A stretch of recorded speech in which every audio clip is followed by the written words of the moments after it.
Oke, selamat datang di pembahasan kita kali ini. Kita akan coba gali lebih dalam tentang surah Ad-Duha. Materinya udah ada nih, ada tafsir, asbabun nuzul, ya sama makna-maknanya. Sip. Tujuan kita kali ini mau cari ketenangan, kepastian, dan hikmah dari surah pendek, tapi wah kuat banget ini. Langsung aja ya kita mulai dari konteks turunnya asbabun nuzulnya. Gimana toh?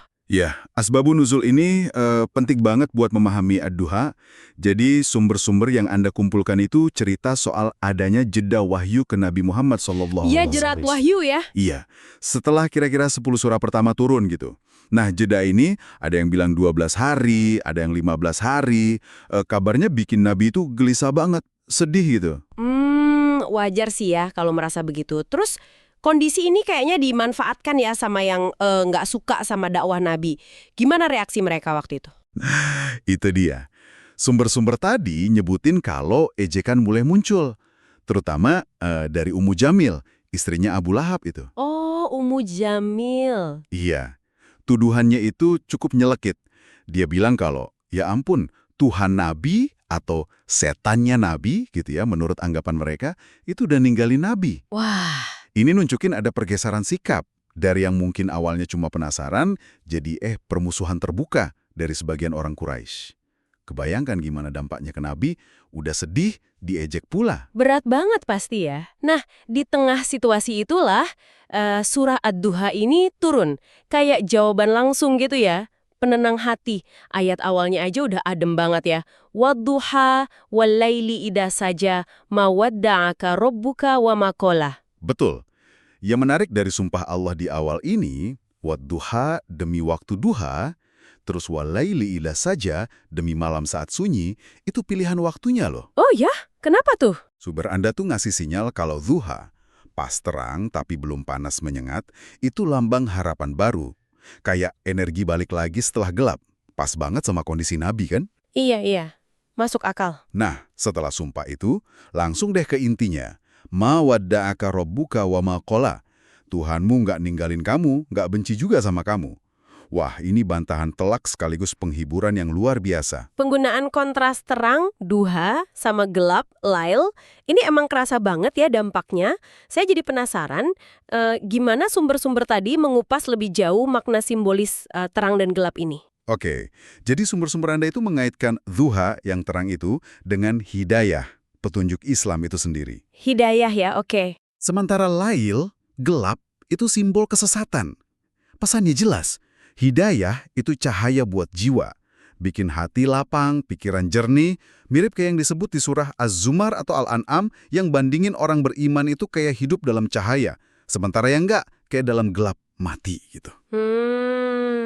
Nah, ketenangan sejati ini sumbernya bilang itu buah dari gina an-nafs, kekayaan jiwa, sama qanaah, rasa cukup.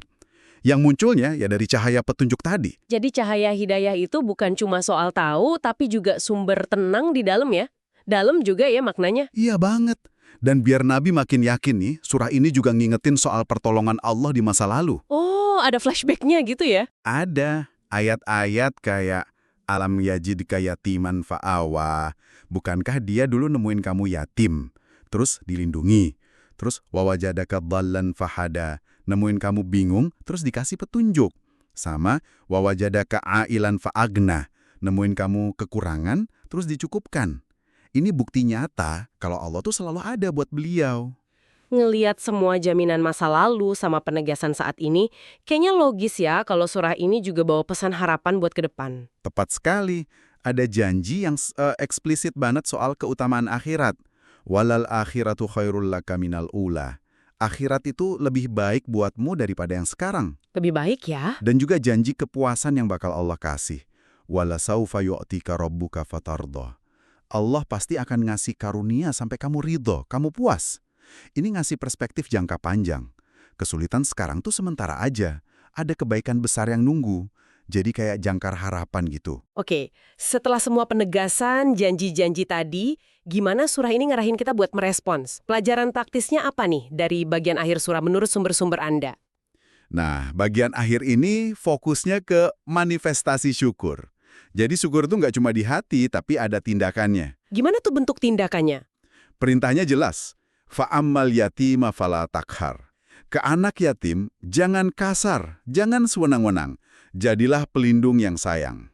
Oke, jangan kasar ke anak yatim. Terus? Wa ammas sa'ila fala tanhar. Kalau ada yang minta-minta, jangan dibentak, jangan dihardik. Baik minta materi, atau minta ilmu, minta petunjuk gitu ya. Jawab dengan baik, bantu semampunya. Ini cerminan orang yang ngerasa dapat banyak nikmat dari Allah. Iya, iya. Dan yang terakhir nih, yang sering jadi penutup kalau orang bahas surah ini. Wa amma bi ni'mati rabbika fahaddits. Ceritakan nikmat Tuhanmu. Ini menarik ya, menceritakan nikmat kok jadi bagian dari syukur. Betul. Ini bentuk syukur yang aktif, yang kelihatan gitu. Kalau kita balik lagi ke konteks awal surah, masa sulit Nabi tadi, pelajaran ini jadi relevan banget buat hidup kita, buat Anda juga.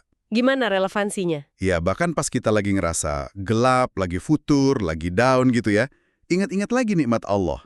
Mengakui nikmat itu bisa jadi cahaya buat kita. Kekayaan sejati kan tadi, ghina'an nafs sama qanaah.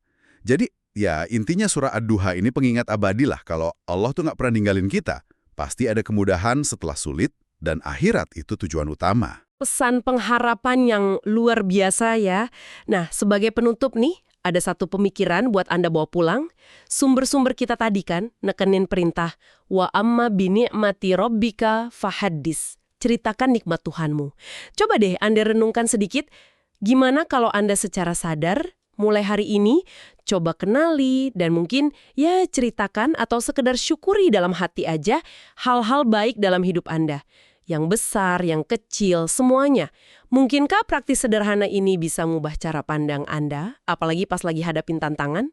Ya, itu aja mungkin sesuatu buat direnungkan lebih lanjut.